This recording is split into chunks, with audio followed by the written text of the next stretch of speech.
mientras enseñaba, no recuerdo allá en la iglesia, mientras enseñaba, no recuerdo si fue un martes o fue un domingo al predicar, mis hermanos queridos, ciertamente decía a los hermanos y les decía con el alma y con el corazón y con la intención como pastor, ¿verdad?, de que mis hermanos se ocupen o que nos ocupemos en lo que tenemos que ocuparnos. Ciertamente decía a mis hermanos, no vengamos a la palabra de Dios a merendar.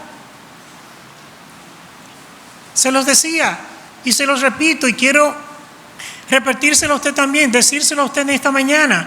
No vengamos a la Biblia a merendar. La merienda es algo ligero. La merienda es algo que es entre comidas, ¿verdad? Y tú, para no tener el estómago vacío, te tomas un jugo, comes una galleta, comes un guineo, comes una manzana o algo así por el estilo. Amados hermanos, trayendo esto a lo que queremos ver en esta hora, no vengamos a la palabra a merendar. Debemos venir a ella para alimentarnos de una manera formal y abundantemente. Tenemos que procurar esto. Y lo digo porque ciertamente a veces los afanes y las cosas de este mundo hacen que el creyente se envuelva en una merienda con la palabra de Dios. Y toma una merienda ahora y toma una merienda ahorita y toma una merienda por aquí. Cuando realmente el creyente, a pesar, yo no niego el hecho de que realmente estamos viviendo en un mundo que está abrazando y estrechando cada día al creyente en los trabajos, en las ocupaciones y en las cosas. Esto produce muchas veces que los hermanos vengamos a la Biblia a merendar, no a alimentarnos. Amados hermanos, no tengamos una dieta espiritual alternativa. No la hay, no existe. No existe una dieta espiritual en cuanto a la alimentación alternativa, no. Es la palabra del Señor. Cuando vengo a ella no a merendar, sino a alimentarme con ella. Amados, ciertamente esto se lo decía a mis hermanos con el corazón, con el alma. ¿Cuántas veces vas al día a las Escrituras? ¿Qué tiempo tomas? Mis hermanos queridos, mire, la necesidad de la palabra de Dios en la vida de la iglesia se deja ver, hermanos, en el empeño que muestra el Señor en que su palabra gravite en el corazón, que su palabra gravite, que la palabra de Dios rodee nuestras vidas constantemente. El empeño que Dios tiene y que lo muestra, un ejemplo, ustedes recuerdan, hermanos, desde la antigüedad, las escrituras fueron dadas para que abarcaran toda la esfera de la vida doméstica del pueblo. Usted recuerda en el libro de Deuteronomio 6, Deuteronomio capítulo 6, versos 7 y 9, y lo repite en varios otros textos. El Señor dice: y estas palabras que yo te mando hoy estarán sobre tu corazón, y las repetirás a tus hijos, y hablarás de ellas estando en tu casa, y andando por el camino, y al acostarte, y cuando te levantes, y las atarás como una señal en tu mano, y estarán como frontales en tus ojos. Y el verso 9 dice: y las escribirás en los postes de tu casa y en tus puertas. ¿Qué estamos mirando con esto? El empeño de Dios de que su palabra gravite alrededor de la vida nuestra. Y en esta mañana esto no es un cliché, no es una manera de yo venir a agotar un tiempo, no, es la ocupación y la preocupación de Dios de que su palabra realmente rodee nuestras vidas, gravite en nuestros corazones. Y lo vimos cuando Él le menciona, lo digo yo de esta manera, que las Escrituras deben abarcar cada esfera de la vida doméstica del pueblo, de la vida nuestra. También el empeño de Dios insistía y muestra en que todo mal respondía o puede responder a la ignorancia de nosotros, de las Escrituras. Cualquier mal que vaya en mi vida cristiana puede responder a que realmente yo pueda estar ignorando las Escrituras. Tres profetas, mis hermanos queridos, lo testifican y lo dicen con indignación. Mientras confesaban el pecado del pueblo, estaban en un mismo contexto los tres. Me refiero a Esdras, me refiero a Nehemías, me refiero también a Daniel un poco más para adelante. Al confesar el pecado del pueblo, amados hermanos, en Esdras 9, 1 y 2, y el versículo 10, a mí me interesa que tú busques esa porción, por favor. Vamos a movernos en la Biblia. No sé si aquí proyectan los versículos, creo que no, pero muévete en la Biblia, Esdras capítulo 9, los versos 1 y 2 y el versículo 10. Vamos a ver rápidamente 3 profetas que muestran realmente que muchas veces, a veces cosas difíciles en tu vida y en mi vida, en la parte espiritual, se debe a que hemos ignorado las Escrituras. Y estos 3 profetas dicen lo mismo. Esdras 9, 1 y 2 dice: acabadas estas cosas, los príncipes vinieron a mí diciendo, el pueblo de Israel y los sacerdotes y levitas no se han separado de los pueblos de las tierras, de los cananeos, eteos, fereceos, jebuseos, amonitas, moabitas, egipcios y amorreos, y hacen conforme a sus abominaciones. Y el verso 2 dice: porque han tomado de las hijas de ellos para sí y para sus hijos, y el linaje santo ha sido mezclado con los pueblos de las tierras, y la mano de los príncipes y de los gobernadores ha sido la primera en cometer este pecado. Ahora nota el verso 10. Esdras, confesando el pecado, él dice: pero ahora, ¿qué diremos, oh Dios nuestro, después de esto? Porque nosotros hemos dejado tus mandamientos. Él está diciendo: tu pueblo ha faltado de esta manera porque han dejado tus mandamientos, han dejado tu palabra. Tal vez iban a la palabra a merendar, no a alimentarse. Pero también, hermanos, si consiguió Esdras, puede conseguir Nehemías ahí mismo, capítulo 1, versos 6 y 7.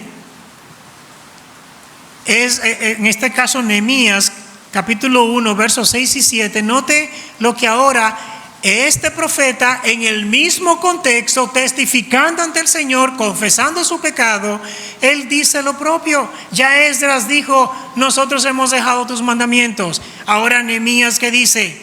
Nehemías 1, 6 y 7 dice: esté ahora atento tu oído y abierto tus ojos para oír la oración de tu siervo, que hago ahora delante de ti día y noche, por los hijos de Israel tus siervos, y confieso los pecados de los hijos de Israel que hemos cometido contra ti. Sí, yo y la casa de mi padre hemos pecado. En extremo nos hemos corrompido contra ti y no hemos guardado los mandamientos, estatutos y preceptos que diste a Moisés tu siervo. Está también confesando Nehemías lo propio. Está diciendo: no hemos cumplido los mandamientos, los preceptos, las ordenanzas que has dado a tu pueblo. Pero un poco más hacia adelante, amados, Daniel, en Daniel capítulo 9, versículo 4, lo voy a leer ya por agilizar un poquito.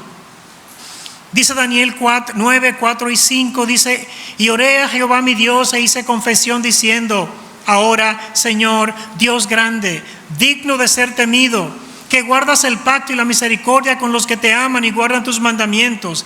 Hemos pecado, hemos cometido iniquidad, hemos hecho impíamente y hemos sido rebeldes y nos hemos apartado de tus mandamientos y de tus ordenanzas. ¿Qué queremos decir con esto, amados hermanos? Es que ciertamente Dios insiste en que tú y yo, la palabra nos rodee, la palabra nos circuncide, la palabra nos guíe. Y vemos estos 3 profetas confesando lo mismo. En palabras sencillas, los 3: hemos pecado porque hemos dejado tus mandamientos. Recuerde que estamos predicando bajo el título: venid todos y temblemos ante la palabra de Dios. Amados hermanos, Dios insistía en que debemos dejar de ignorar las Escrituras. Segunda de Pedro capítulo 2, versos 1 a 19. Pedro, él dice: tenemos también la palabra profética más segura. Eso es en la ocasión, desde el versículo 16 del capítulo 1 de segunda de Pedro. Él está haciendo entender a estas personas que fueron dispersados, ¿verdad? En este caso en el Ponto, Capadocia, Asia y todo eso que él menciona. Está diciendo: mira, el testimonio que estamos dando de Cristo no es porque siguiendo fábulas artificiosas, no estamos siguiendo que aquel me contó, que yo una historia por aquí, no, sino como que nosotros vimos su majestad, vimos su gloria, refiriéndose a Mateo 17, cuando Cristo se transfiguró delante de ellos. Y Él le dice, además de que tienen el testimonio de que le estamos dando nosotros, también tenemos la palabra profética más segura, que es lo que dice el verso 19. Tenemos también la palabra profética más segura, a la cual hacéis bien en estar atentos como una antorcha que alumbra en lugar oscuro, hasta que el día esclarezca y el lucero de la mañana salga en vuestros corazones. Ahora, ¿cuál es el punto aquí? En el caso de Pedro, es que tú y yo nos inclinemos y miremos la palabra profética más segura, dice, a la cual hacemos bien al estar atentos a ella. Así que, amados, ciertamente son 3 ejemplos que evidencian cómo Dios requería que las Escrituras gravitaran en la vida de su pueblo. ¿Y qué somos nosotros? Pueblo de Dios. No piensen en Israel como el pueblo terrenal nada más. Ese es el pueblo de Dios, la iglesia, con quien Dios trata, con que Dios ahora ha tratado con ellos, ¿verdad? Enviando a su Hijo y Él muriendo por nosotros. Ahora, en la vida nuestra, amados, no es la excepción. Dios también anhela que las Escrituras dirijan, que las Escrituras gobiernen, que las Escrituras controlen nuestras vidas. Que yo como padre sea controlado por las Escrituras, que yo como hijo sea controlado por ella, que yo como esposo, que yo como esposa, que yo como trabajador, que yo como jefe, que yo como ciudadano, que mi vida completa esté siendo gobernada, controlada y dirigida por las Escrituras. Amados, quiero en este momento que meditemos un poquito en el título que tenemos ahí arriba. Venid juntos y temblemos ante su palabra. La idea con esto es que tengamos, cuando decimos venid juntos, que tengamos el mismo sentir e intención al acudir al llamado. Esa es una especie de llamado que está haciendo el Señor hoy en su palabra, que tú y yo tengamos el mismo sentir, que tú y yo tengamos la misma intención al acudir al llamado. Venid juntos. Nosotros nos hemos juntado en esta mañana, nos hemos congregado, no para ver al hermano que hace mucho que no lo veía, y es bueno verlo. No para compartir la escuela dominical que tenía tiempo que no venía, y es bueno hacerlo. Nos hemos juntado en esta mañana es para adorar al Señor. Nos hemos juntado en esta mañana, hermanos, con la misma intención, con la misma decisión de que tú y yo hayamos venido en esta mañana para ser amonestados, para ser corregidos, para ser guiados y para ser controlados por las Escrituras. La otra parte, hermanos, en el caso de temblar ante su palabra, esto a lo largo de lo que sigue, hermanos, porque nada más estamos introduciendo. Y hoy yo no me voy a fijar, diga que el tiempo, a mí me dicen que aquí terminaba eso hasta hasta las 12:15, 12:20 y cosas así, es verdad. Tengo aquí dos acciones en este momento al hacer la pregunta. Alguien hizo así y otro dijo, ¿a quién le creo? Para los fines al que hizo así. Amados, si me va a apedrear, por favor que sea afuera. Aquí no, vamos a cuidar las instalaciones. Hermanos, miren, en el caso de temblar ante la palabra, no es más que el sentir más profundo de temor y obediencia que pueda tener un creyente ante la palabra de Dios. Esto a mí me resultó muy interesante. ¿Por qué el Señor, y lo voy a citar más luego, por qué el Señor allá en Isaías 66, 1-3, Él habla de temblar ante su palabra? ¿Qué es esto? ¿A qué se está refiriendo? ¿Se está refiriendo a que yo debo leer así? ¿A qué se refiere el Señor cuando Él dice que tiemblen ante mi palabra? Yo lo que puedo adelantarte es que cuando tú y yo temblemos ante la palabra de Dios, esto dará como resultado una marcada decisión de que mi vida sea dirigida por las Escrituras, de que mi vida sea dirigida a la luz de las ordenanzas, de sus preceptos, de su ley, de sus mandamientos. Todo esto podríamos decirlo, hermanos queridos, en palabras más sencillas, y que esto se convierta al mismo tiempo en el propósito que buscamos en esta mañana a través de esta predicación. En palabras sencillas es que debemos venir con la misma intención y con una decisión genuina de que las Escrituras dirijan nuestras vidas. Puedes tomar ese postulado si quieres. Debemos venir con la misma intención y con una decisión genuina de que las Escrituras dirijan nuestras vidas. Bien, a la luz del texto que tenemos de Isaías 66, 1 a 3, que los voy a invitar a ir allá, por favor, y deténgase ahí lo que resta de la predicación. Lo otro lo puede escuchar. A la luz de este texto que tenemos como base en este libro de Isaías, después, hermanos, que déjenme decirles que el capítulo 66 de Isaías es el último de ese capítulo. Por eso es una de las partes por la que al libro de Isaías se le llama la pequeña Biblia, porque tiene 66 capítulos, así mismo como la Biblia 66 libros. Después que el Señor, en labios del profeta Isaías, se ha pasado 65 capítulos en 4 temas que abarca Isaías. Usted lo puede encontrar desde que usted inicia hasta que termina. Usted puede ir discerniendo y va a encontrar que ciertamente 4 cosas usted encuentra en el libro de Isaías. Lo primero es la demostración del pecado del pueblo. Dios le muestra su pecado, le llama capítulo, como podríamos decir. Segundo, los juicios de Dios. Tercero, las profecías del Mesías. Y cuarto, la promesa de que libertaría a su pueblo.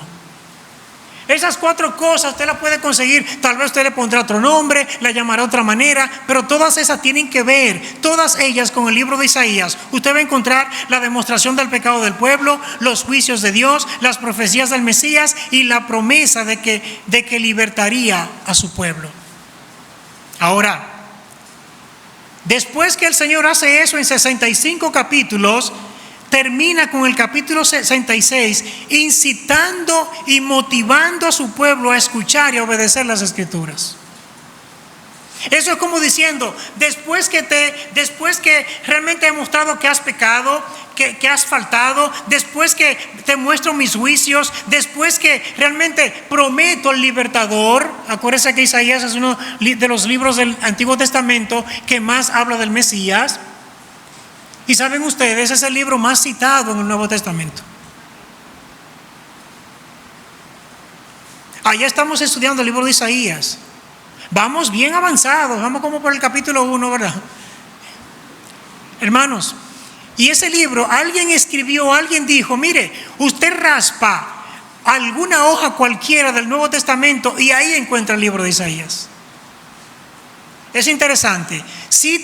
El libro de Isaías es citado en el Nuevo Testamento. Hay 2 escritores que yo tengo que estudiar, hacer mi conclusión. Hay un escritor que dice 40 veces.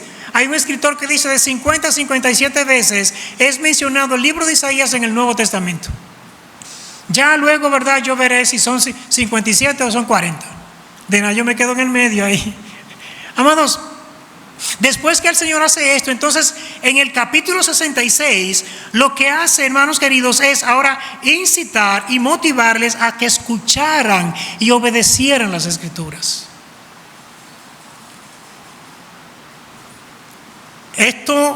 Dios hace esto utilizando 2 cosas importantes, hermanos.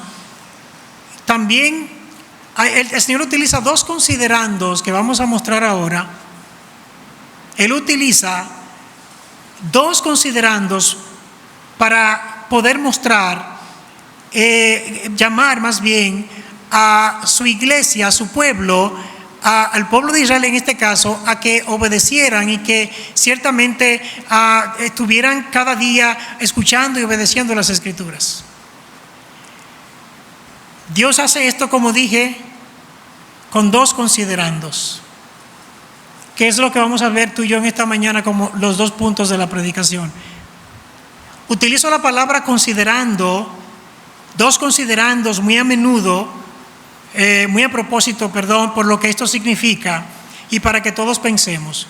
Un considerando, hermanos queridos, es un proceso legal, es una palabra que va a verdad, es un término legal que se utiliza cuando se va a dar un fallo o un dictamen. Yo sé que aquí hay abogados, saben cuando yo hablo que es un considerando. Como dije, es una palabra legal que se utiliza cuando se va a dar un fallo o un dictamen y empieza precisamente con la palabra considerando. Un ejemplo, vamos a poner un ejemplo. Y que esto valga la pena entre nosotros. Que en esta mañana yo diga, considerando que se debe proteger a los niños a la hora de la salida de los vehículos, se requiere que cada conductor parquee de reversa.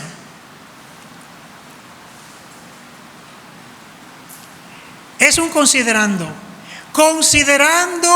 que debemos cuidar la integridad de los niños a la hora de la salida de los vehículos, se requiere que los vehículos parqueen de reversa. ¿Para qué? Para que cuando vayan a salir estén de frente y puedan ver todo.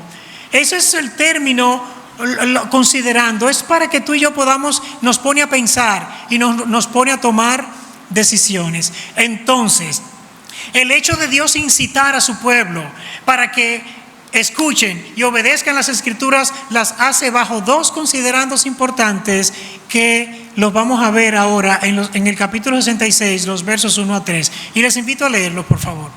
Isaías 66, los versículos 1 a 3.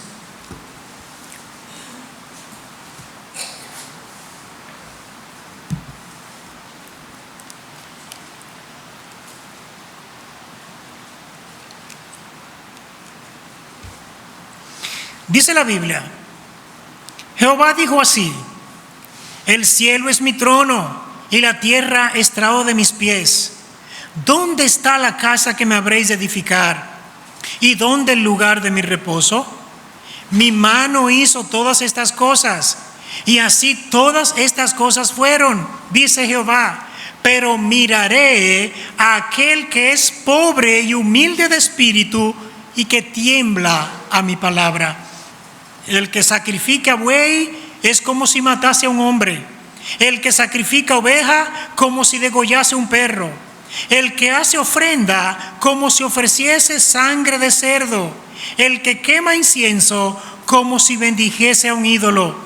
Y porque escogieron sus propios caminos y su alma amó sus abominaciones. Incluye el 4. También yo escogeré para ellos escarnios y traeré sobre ellos lo que temieron. Porque llamé y nadie respondió.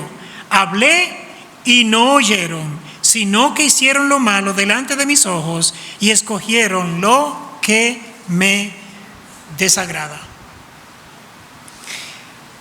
Dios insta, motiva a que tanto su pueblo como tú y yo busquemos las Escrituras, obedezcamos las Escrituras y lo oigamos cada día. Y añado lo que dije al inicio, que no vengamos a la palabra a merendar, sino a alimentarnos. Él lo hace bajo dos considerandos interesantes aquí, que lo vamos a ver de esos 4 versículos. Primer considerando para motivarnos a temblar ante la palabra de Dios, que es el punto. Número 1, Dios está por encima de lo creado. Dios está por encima de lo creado. Ciertamente lo que tú y yo vemos y manejamos, lo que tú y yo vemos, manejamos y atesoramos, lo que tú y yo vemos, manejamos y atesoramos y queremos, todo eso, Dios está por encima. Dios está por encima, hermanos, y considerando que como Dios está por encima de todo lo creado, lo más sensato es que todo lo creado quede voluntariamente por debajo de Él, atendiendo a sus principios, atendiendo a sus leyes, atendiendo a sus mandamientos, atendiendo a sus ordenanzas. Todo. Hermanos, ¿cuántas cosas tú atesoras? Yo tengo cosas que atesoro aquí en la tierra, que quiero, que cuido, que protejo. tal vez me vería incómodo sin ellos, o que tal vez me desconsolaría sin ellos, o que tal vez perdería, ¿verdad?, parte de mí sin ellos. Pero Dios está por encima de todo eso. Ahora, ¿cuál es el punto donde quiero llegar? Recordemos, hermanos, que tú y yo somos creados por Dios. Y de una manera puntual, el Señor dijo, dicho con mis propias palabras, ustedes piensan construir un templo para mí. Que es lo que Él dice en el versículo 1. Jehová dijo así: el cielo es mi trono y la tierra estrado de mis pies. ¿Dónde está la casa que me habréis de edificar? ¿Y dónde el lugar de mi reposo? Ustedes piensan construir un templo para mí. Por tanto, consideren que mi trono está en los cielos y que la tierra es el estrado de mis pies. Consideren esto, consideren que yo estoy sentado en el cielo porque ahí está mi trono y que la tierra es donde yo coloco mis pies. ¿Qué me puedes tú hacer aquí en la tierra que realmente me dignifique? ¿Me están siguiendo, hermanos? La tierra es donde yo coloco mis pies. Y el hecho de que coloca sus pies en este lugar, donde yo considero que mando, donde yo considero que tengo mis tesoros, y donde yo considero que debo abarcar mis cosas y dirigir mi tiempo y gobernar mi vida y gobernar mis asuntos, y yo viro, torno y giro y brinco y salto.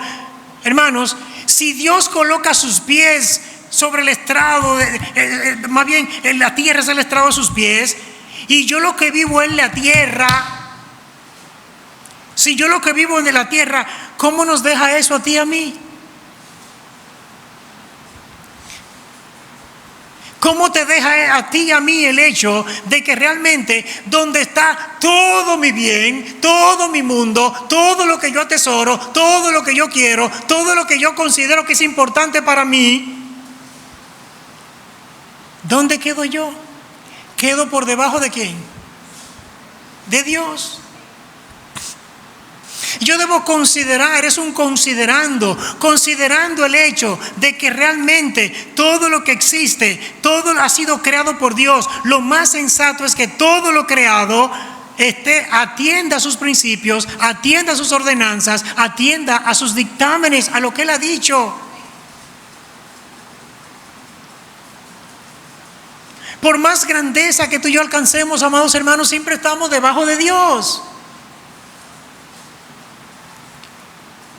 Mire, para mí esa es una magnífica figura que el Espíritu Santo utiliza para hacernos ver la diferencia que existe entre Dios y los hombres. Recordemos, amados hermanos, que también el Espíritu Santo nos dice, el Salmo 24:1 dice: de Jehová es la tierra y su plenitud, el mundo y los que en él habitan. Porque Él la fundó sobre los mares y la firmó sobre los ríos. Ahora bien, el punto aquí es que quiero que notemos que después de hacer entender a su pueblo y a nosotros que Él está por encima de lo creado, Él utiliza lo que los estudiosos le llaman una conjunción adversativa. Una conjunción en gramática lo que hace es unir ideas.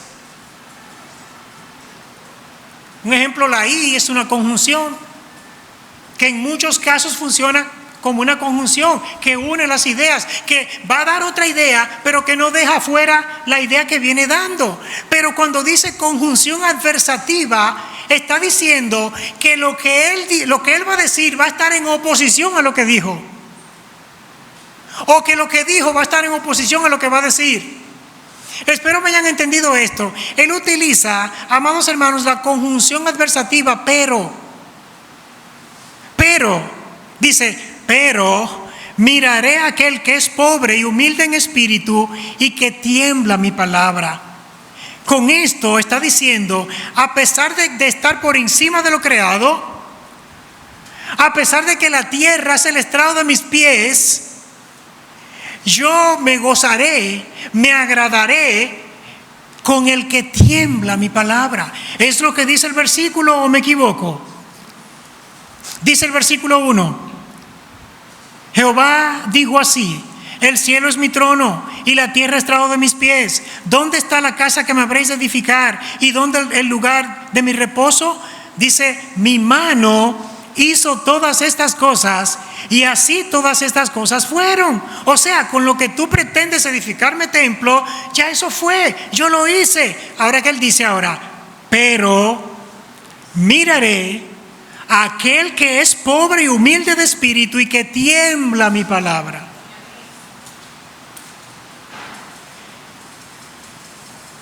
Hermano, Dios es grande. Dios es el creador. Dios es el sumo pontífice. Vamos a utilizar un término, ¿verdad?, que la gente toma como para enaltecer a otro. Dios, hermanos, es el creador del universo, es todo. Y Él dice que Él está sentado en el cielo, su trono, y la tierra es el estrado de sus pies. El banquito que tú pones para colocar tus pies, esa figura tómala. Así mismo Dios hace. Dios está por encima de todo. Ahora Él dice: pero a pesar de mi grandeza, a pesar de mi autoridad, a pesar de todo lo que soy, miraré a aquel que es humilde y que tiembla ante mi palabra. Ciertamente yo fui muy edificado al estudiar esto. Yo fui muy también reprendido con esto. ¿Por qué? Porque ciertamente muchas veces creemos que somos y no somos nada. Ahora, hagamos, hermanos, un pequeño análisis de la palabra temblar. Es importante, y esto me resultó a mí, me llenó de mucho gozo. Lo que voy a decir es literal. A mí los ojos se me aguaron ayer con esto, y mi esposa tal vez dice: porque yo tengo la fama de que no lloro. En 26 años ella nunca me ha visto llorar. Y yo soy de las personas que yo no me derrumbo en el sentido: ay, ¿qué pasó? Sino que si pasó, yo soy el que estoy ahí, y aquel rajado llorando, y yo: espérate, vamos para acá. Yo no lloro. Pero ciertamente esto enterneció mi corazón al verlo ayer, haciendo este análisis de lo que era la palabra temblar que usa el Señor. Y yo pregunto: ¿por qué la usa? ¿Tuvo algún propósito específico al decir así? Mire, la palabra temblar es la palabra griega Jared, con K delante, pero ok, no se preocupe en esto. Es la palabra Jared, que significa temeroso, reverente o estremecer. Sin embargo, lo interesante de esta palabra es de dónde deriva. Ella deriva de otra palabra griega que es hará, que significa temblar con terror, apresurarse con ansiedad, apresurarse con espanto. O sea, que esta palabra que aparece aquí en el libro de Isaías, Jared, es un derivado de esta palabra que es más fuerte, que dice que temblar con terror, apresurarse con ansiedad, con espanto. ¿Por qué el Señor utiliza esa palabra? La utiliza, hermanos, cuando el Señor usa esa palabra, lo que quiere es hacer a este pueblo, a ese pueblo de ese momento, recordarles la actitud del pueblo de Israel 700 años atrás. 700 años atrás, amados hermanos, aquellos que salieron, que estaban en el éxodo, que estaban aún en el desierto, que les tocó vivir en carne propia el éxodo, que vieron al monte Sinaí humear, el monte Sinaí temblar, un sonido ensordecedor. Aquellos que escucharon la voz tronante de Dios. ¿Y sabe qué hicieron estos? Temblaron, se espantaron ante la palabra santa del Señor. Y entendieron que ciertamente estaban ante un Dios poderoso, un Dios al cual tenían que temer, un Dios al cual no podían, hermanos, no podían desviarse de sus estatutos. ¿Y qué dijeron ellos? Le dijeron a Moisés: háblanos tú, que Dios te hable y tú nos hablas a través de él, porque estamos horrorizados. Estamos temblando ante su palabra. Eso está ya en Éxodo 19, 17. Mire, vamos para allá, vamos a darles un sentir, hermanos.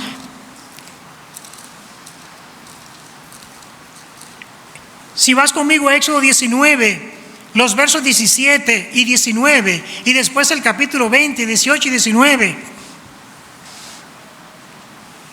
Vamos a seguir, que nos falta otro considerando, pero yo sé que ustedes son buenos y no me van a apedrear. Éxodo 19, los versos 17 y 19, ¿qué dice la Biblia?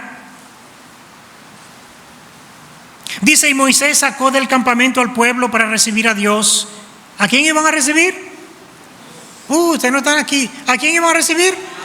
A Dios, dice, para recibir a Dios. Y se detuvieron al pie del monte. Todo el monte Sinaí humeaba, porque Jehová había descendido sobre él en el fuego, y el humo subía como el humo de un horno, y todo el monte se estremecía en gran manera. El sonido de la bocina iba aumentando en extremo. Moisés hablaba y Dios le respondía con voz tronante. Ahora mire el capítulo 20 ahí mismo. 20, los versos 18 y 19, dice, todo el pueblo observaba el estruendo y los relámpagos y el sonido de la bocina y el monte que humeaba. Y viéndolo el pueblo, temblaron y se pusieron de lejos. Y dijeron a Moisés, habla tú con nosotros y nosotros oiremos, pero no hable Dios con nosotros para que no moramos. Yo creo que cuando Dios utiliza en Isaías 66, 1 hasta el 3, hasta el 4, está diciendo, está haciendo que esta gente recordaran, para que entendieran que era frente a ese mismo Dios que estaban. Y que tú y yo entendamos hoy que también estamos ante ese mismo Dios y que temblemos ante su palabra. Que la Biblia no sea para ti, para mí principios cuando me conviene, y si no me conviene sean principios que yo diga, bueno, arrivederci o adiós, o me haga el loco. Que la palabra de Dios no sea el lugar donde yo vengo a merendar, a tomar ¿cómo se le llama esto? ¿Cómo decimos los dominicanos? Un chin, o a picar algo. Que la Biblia no sea ese lugar donde vayas a comerte ese guineo en la tarde cuando todavía estás haciendo estómago para la cena y sientes hambre, sino que la Biblia sea ese plato fuerte que cada día tú y yo lo busquemos.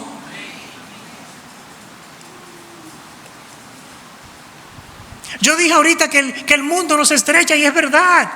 Los patronos, ¿verdad? Presionan mucho más que esto. Las empresas presionan, las empresas te exigen un tiempo, y es correcto porque debe ser así. ¿Qué debemos hacer tú y yo? Tú y yo. Seamos sensatos. Si entro a las 7 de la mañana, no te levantes a las 6. No te levantes a las 6. Porque ¿qué tú vas a hacer a las 6? Tú vas a decir, Señor, gracias en el nombre de Jesús, después de haberte bañado. ¿O me equivoco? Después de haberte bañado y tal vez tomado un café, entonces dice, Señor, mira, en el nombre de Jesús, ok, que una circunstancia X suceda, pero no, lo que están merendando. Seamos sabios. El mundo te estrecha cada día, es verdad. Eso es verdad, yo vivo en él. ¿O ustedes creen que yo bajé del universo ahora? No. Amados, tú y yo estamos ante el mismo Dios que hizo temblar el Sinaí. Y creo que cuando le dijo a la gente, a esta generación en Isaías, 700 años después, que le dijo, pero miraré a aquel que es humilde y que tiembla ante mi palabra. Creo que el hecho de saber que Dios está por encima de todo debe movernos a temblar reverentemente ante la palabra del Señor. Segundo y último, considerando. ¿Cuál fue el primero? Ya se me olvidó. Dios está por encima de todo. Segundo, y esto quiero que lo entienda para que no se me adelante. Segundo, considerando, para motivarnos a temblar ante la palabra de Dios, es nada hago que le satisfaga. Pero ¿y qué? Vamos a contexto, no se me adelanten, no sean de prontosos. Nada hago que le satisfaga. Considerando el hecho de que nada hago que le satisfaga, si no va de acuerdo a su palabra, ya llegó, ¿verdad? Si no va de acuerdo a su palabra, debe ayudarnos a entender que Él no se satisface ni se goza cuando tú y yo violamos lo que Él establece.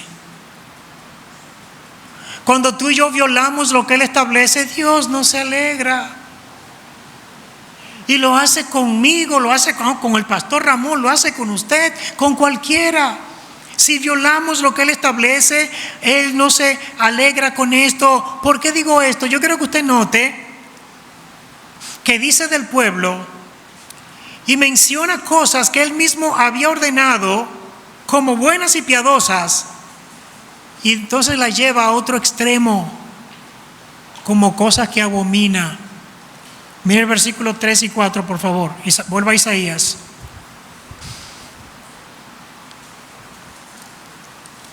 (66, 3 y 4).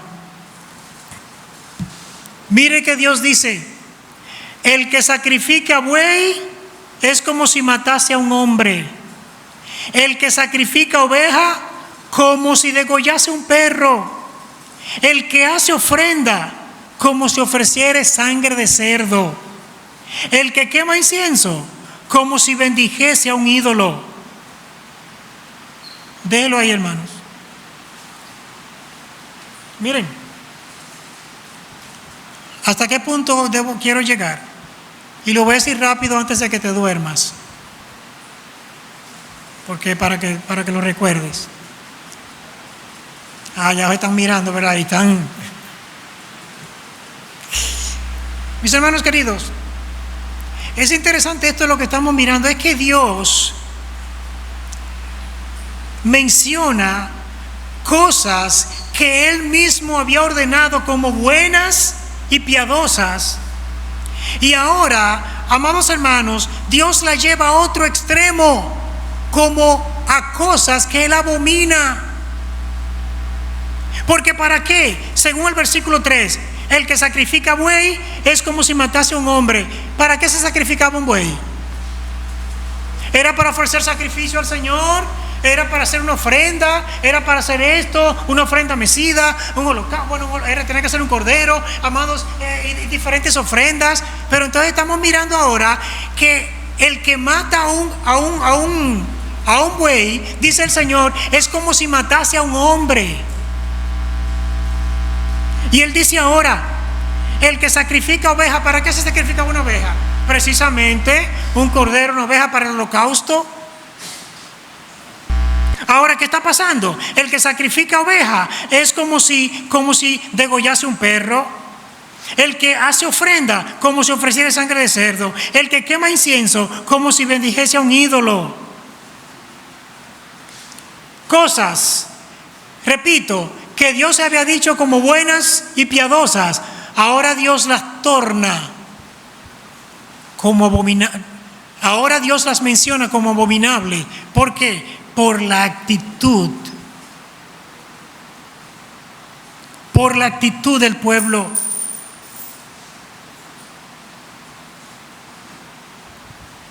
Ya en el capítulo 1 del mismo libro de Isaías, Él le había dicho, en los versos 14 al 16, Él les había dicho, les había reclamado cosas como estas que supuestamente hacían para gloria del Señor, pero realmente no era para gloria de Dios. Yo me voy a ir al capítulo, ya estoy terminando de ver, hermanos, no me estén mirando mal. El mismo libro de Isaías, capítulo 1, los versos 10 a 14. La Biblia dice: príncipes de Sodoma, oíd la palabra de Jehová. Aquí no está hablando con los príncipes de Sodoma, aquí está hablando con el mismo pueblo que Él les está llamando de esa manera. Usted lo puede ver en los versículos anteriores, pero no tengo el tiempo. Dice ya el verso 11: ¿para qué me sirve, dice Jehová, la multitud de vuestros sacrificios? Hastiado estoy de holocaustos, de carneros y de cebo de animales gordos. No quiero sangre de bueyes, ni de ovejas, ni de machos cabríos. ¿Quién demanda esto de vuestras manos cuando venís a presentaros delante de mí para hollar mis atrios? No me traigáis más vana ofrenda. El incienso me es abominación, luna nueva y día de reposo. El convocar asamblea no lo puedo sufrir. Son iniquidad vuestras fiestas solemnes. Y el verso 14 dice: vuestras lunas nuevas y vuestras fiestas solemnes las tiene aborrecida mi alma, me son gravosas, cansado estoy de soportarlas. ¿Por qué? Porque ciertamente el pueblo estaba haciendo eso, pero viviendo totalmente en contra de lo que él había establecido. La vida pía, la vida santa para ellos no existía. Pero sí hacían estas cosas.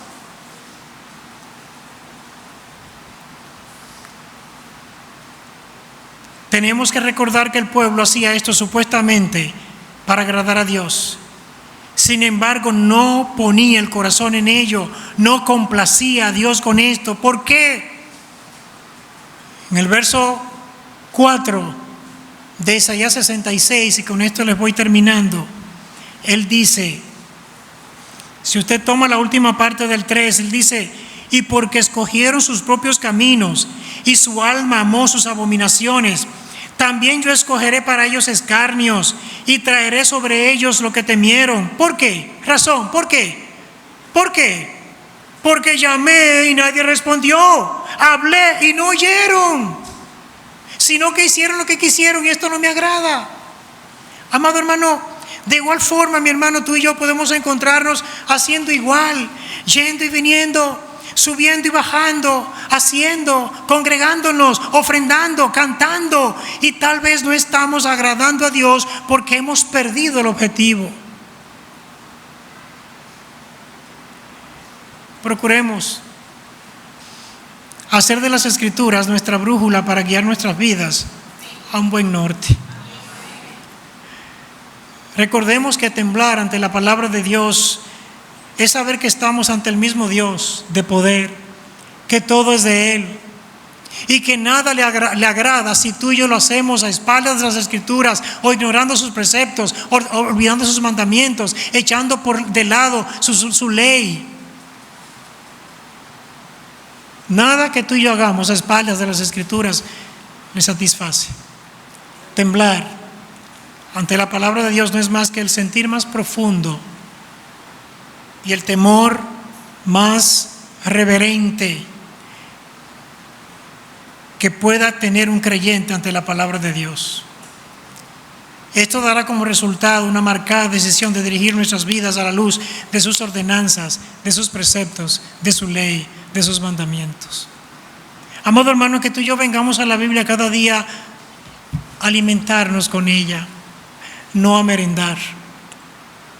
Cuando tú y yo merendamos con la Biblia, fácilmente echamos a un lado los mandamientos de Dios. Pero cuando tú y yo vamos con la intención correcta a alimentarnos de ella, sus principios se van a convertir en la norma de juego, se va a convertir en las reglas que me van a guiar, se van a convertir en el camino que yo he de trazar como vida cristiana. Que el Dios del cielo nos ayude a esto, hermanos. Y te está hablando un hombre como tú, que tiene luchas, que tiene circunstancias, que es arropado también con las cosas de este mundo, pero que hemos entendido, que realmente el Señor me llama a temblar ante su bendita palabra. Que Dios les bendiga, hermanos.